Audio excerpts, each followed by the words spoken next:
Breaking news on CBS Sports HQ, more carnage in Cleveland. John Dorsey out as Browns general manager. Our Jason Lockenfora has confirmed this news. After the firing of Freddie Kitchens, the Browns continuing to clean house by getting rid of John Dorsey. Now, the reports are that the two sides were speaking, but they could not come to an agreement on the future restructuring of the organization. Dorsey took over in 2017. They went 0-16. Had a good year in 2018, nearly made the postseason, nearly had a winning season, but it didn't happen. They were supposed to take that big jump this season, and they only won 6 games. I'm Chris Hassel. Pete Prisco is here with me. Your initial reaction to the news today? Well, it looks like there's a power struggle inside the organization between Paul DePodesta, who is an analytics guy, and John Dorsey is an old school football guy, and it looks like the analytics guys won. And they might bring back Andrew Berry, who's now with the Philadelphia Eagles, who work with them, another strong analytics presence. And I think that's the direction they're going. So, look, John Dorsey's old school. He's an old school football guy. And he watches the tape, and maybe he pays attention to the analytics, but he's not going to dive that deep in analytics. So that's what this sounds like to me. Our Jason Lockenfora has confirmed this news, and he's joining us now live on CBS Sports HQ. What more can you tell us, Jason?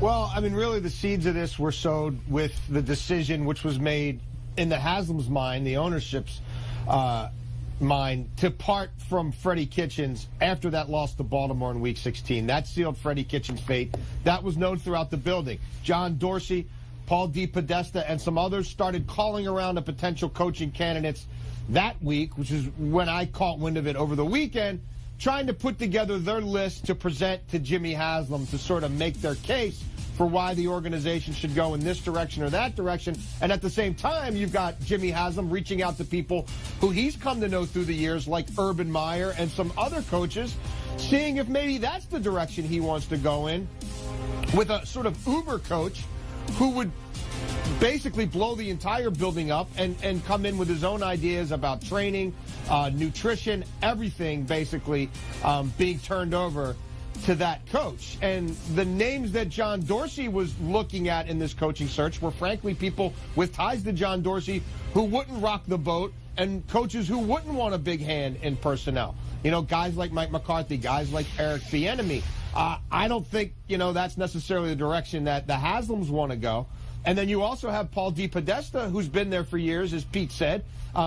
He has curried more favor because in the past, the names that he said, my model, our analytics model says this would be the best guy, right? Well, that was McDermott at one point, who's done a great job in Buffalo. Jimmy Haslam hired Hugh Jackson. A year ago, the analytics guys in Cleveland were really pushing Kevin Stefanski. John Dorsey got that hired. John Dorsey was absolutely behind Freddie Kitchens. So when Kitchens went down, Dorsey was going to have a tough time keeping his job unless the Haslams were willing to hire someone who already had ties to Dorsey, who then could provide a unified front. That's obviously not going to be the case now. There was, really nothing Dorsey could say at this point. The Haslams were going to go in a different direction. They want to be wide open to any of these coaching candidates in terms of structure, organizational philosophy, etc. Nothing's for long in Cleveland, guys. We know that much. And let's just go back to when this started. When they brought John Dorsey in at the end of the season 2 years ago, they told him what? You got to keep Hugh Jackson. So, Dorsey, they never really do things the normal way in Cleveland, and that's why they end up in these staccato situations where you're firing one guy now and one guy a couple days later, or maybe one guy 6 months later, but nobody survives there more than 2 or 3 years. Jason, how much, in your mind, is this one of those situations of an analytics guy against an old school football guy, and the organization kind of leaning to the analytics guy? I have to just put it back on D and Jimmy Haslam. You know what I mean? Regardless, nobody gets into either of those seats. The GM seat, where we've seen them bring all kinds of people with different backgrounds in, right, at various times. Sashi Brown, John Dorsey couldn't be more diametrically different in everything about them. They succeeded each other. Coaching, the same thing. I think it ultimately falls on them, and they don't have that inner compass, whether it's their gut instincts or whatever. They don't seem to listen to the right people at the right time, and people catch their ears at different times, and they just kind of oscillate from one thing to the next. But they have not shown to have a steady hand, period. They have not shown the ability to be stewards of an organization and present a foundation that they're willing to stick with for more than 18 to 24 months. And I think that's ultimately what continues to cripple them. Maybe there is someone who will save them from themselves. They tried to trade for Jim Harbaugh years ago, right? I mentioned Urban Meyer. Maybe they hand everything over to somebody like that and get completely out of the mix. But I'm not sure that would work either. I can't believe it till I see it, Pete. But I wouldn't give Paul DePodesta too much credit. I mean, the guy is in California all year. He's barely in the building. And again, if he was the man, they should have listened to him on some of these other coaching hires. I just think it comes down to the Haslams, and it's D, and it's Jimmy, and it's J-Dubs, and they're steering the ship. That's the three voices that matter. But you do hear now that Andrew Berry might be coming back. He's now with the Eagles, was with the Browns under the Sashi Brown regime, which was a heavy analytics regime, and built that organization, got all those draft picks that way. So if that's the case, then maybe they are moving back into that direction. I don't like it personally. I'm an old school football guy. I like analytics to supplement my football, but I don't think you can overhaul an entire team by saying we are going to be analytics driven. I just don't like it. And you can't pin that 0-16 season on John Dorsey. He didn't come in till the end of that season. There were only a couple losses where he was general manager there. When you look at the guys he was able to draft and the people he traded for, the trades he made, would you consider John Dorsey a successful general manager to put this team in a position to succeed? No, not yet. It was too early. He made the quarterback draft, the pick of Baker Mayfield. Was that the right pick? That's to be determined. After this year, you'd say no. But again, you got to go back to the coach. Freddie Kitchens was a disaster. So there's 0 for 2. Trading for Beckham hadn't worked out. 0 for 3. They traded Zeitler for Olivier Vernon. Is that a win? No, wash at best. So maybe 0 for 4. And then he forgot the most important adage. And if analytics can tell you this, then God bless you. Go with the analytics. You got to build your line. The offensive line was a disaster. You can have all the skilled people you want, but if your tackles can't block anybody, you're not going to move the football. So was it a success? No. Is it too early to get rid of them? Probably. Jason, did John Dorsey have a chance to save his job had he agreed to something that ownership wanted today? I mean, look, he was hired as the general manager. He was given final say over football operations. By today, there were no scenarios that existed in the Haslam's mind where he was still going to have that much power.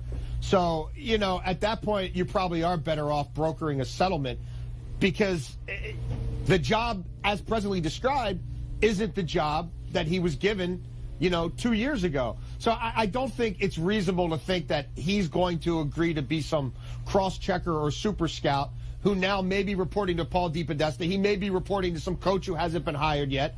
I think it's pretty naive to think that you're going to be able to work something out. And at the point where Haslam tells you, hey, you no longer have the power that, your contract says you have, it's essentially over, no matter what the paradigm shifts towards, no matter who's filling which roles. I don't see how Dorsey really would have stayed. I mean, and then, what are you going to do? He brought in Elliott Wolf, he brought in Alonzo Highsmith. That's sort of the triumvirate at the top of football operations. Now, those guys would be neutered as well. I just don't see how you sort of work out an uncomfortable arrangement to keep anybody around, nor really should you. I mean, the Haslams are going in a different direction again. They just have a funny way of signaling it. I mean, you look at his draft picks on this graphic. Garrett, big hit. I like it. Peppers, traded him away, wasn't a hit. And Njoku's been hurt, hasn't lived up to the hype. Okunjobi's been a good pick. Mayfield, to be determined. Denzel Ward, good player, but hurt. And Chubb's been an outstanding pick. So it's been hit or miss, I think, for his draft picks. But again, you see any offensive linemen on that board? They blew it by not fixing that offensive line. Good point. Jason, what's next? You're without a head coach. You're without a general manager. Chicken or the egg? I mean, do you need a general manager first, or is ownership just going to make the call on both whenever they want? Yeah, I mean, look, if you're a Browns fan, you're at the whims and mercy of the Haslam family, and however, they want to proceed. Now, with the coaching search, it's dictated by NFL rules. There's guys like Mike McCarthy you could talk to whenever. There's guys who are coaching in the wild card games, who you're probably going to try to get an audience with as soon as those games end. Kevin Stefanski would obviously be a big key name for them. Again, I mentioned how Paul DePodesta and people in that building were very high on Stefanski a year ago. I would just caution to sort of to what Pete was saying. It's not just, all numbers and models. Thinking Kevin Stefanski can come in there with all those big personalities, that's a different chore than your average head coaching job, especially with Kitchens just being blown out one and done. And then there's other coaches who are on the bye this week who your time to get an audience with them is generally Friday or Saturday. So that's going to sort of dictate that scenario. And it's clear the Haslams are open to hearing different things. So does someone blow them away in an interview and present a different power structure than maybe they're considering right now? That's all on the table.